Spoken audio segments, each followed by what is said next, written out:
So I see the world as I am. I see you as I am. And everything that I call reality is as I am.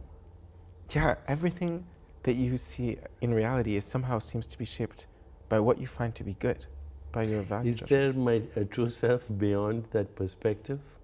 You know, I don't know the answer. What do you think is the answer? I'm trying to figure it out, but I would love to know that true self. Yeah. So we know that people's ordinary judgments about your true self, they seem to be shaped to a really shocking degree by their own value judgments. So just to give one example, we told participants about a character, Mark, who is torn, he's conflicted between two things. On one hand, he believes that homosexuality is a sin and that it's something that you have to overcome. He travels around the world preaching this message that you can overcome homosexuality through the power of Jesus. On the other hand, it turns out, unfortunately for him, that he himself is gay. So he's drawn to be with other men, the exact thing that he regards as morally wrong. And then participants were asked, which of these two aspects of him is his true self? So is it that deep within him, there's something drawing him to be with other men, but then there's this other force, his moral views, that's getting in the way? Or the opposite, that deep down, deep within him, he's a Christian who believes this is morally wrong, but then there's just this other force getting in the way of that, his desire to be with other men. And what you find is that whichever view you think is the good view, that's what you think is that person's true self. Mm-hmm. So liberals tend to say his desire to be with other men is his true self.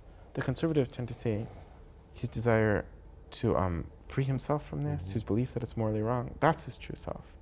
Neither side seems to be able to somehow be able to look beyond their own moral views and just think about Mark and what Mark himself is really like.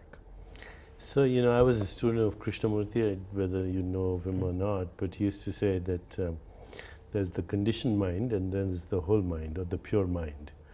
And so, of course, we are all kind of coming from the conditioned mind, the conditioning being our childhood, our parents, our religion, our economic status, our history, our race, our religion. But is there a level of being that has none of that, which is whole, which is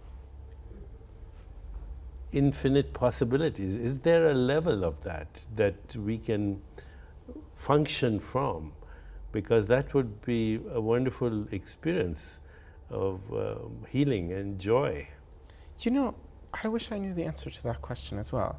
That what we find in our studies is that whatever you think is the good thing, you think that is what people would be if they could get rid of everything else that was sort of blocking or distorting their ability to express themselves. So if you think that what is good is to be peaceful, then you would think deep within every violent person, if they could just eliminate all of the distorting influences, there would be something peaceful. But now the question is that right?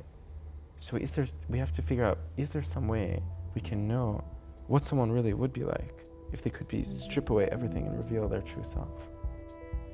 Available on CuriosityStream. Watch premium factual shows at curiositystream.com.